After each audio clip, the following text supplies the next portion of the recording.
अहमदनगर जिल्ह्यात अनेक दिग्गज राजकारणी आहेत। श्रीगोंदा तालुक्यात मात्र दिग्गजांची संख्या लक्षणीय आहे। आगामी विधानसभेला ही दिग्गज मंडळी एकमेकांची डोकेदुखी ठरतील हे मात्र नक्की। या दिग्गजांची आतापासूनच एकमेकांवर फटकेबाजी सुरू झाली आहे। सहकार महर्षी शिवाजीराव नागवडे हे सरकारी साखरी कारखान्याच्या वार्षिक सभेत बोलत होते।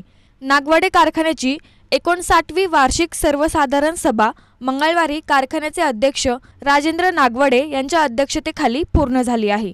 या सभेत काँग्रेसचे नेते घनश्याम शेलार आणि कारखान्याचे अध्यक्ष राजेंद्र नागवडे यांच्यात राजकीय जुगलबंदी रंगल्याचे पाहायला मिळाले आहे।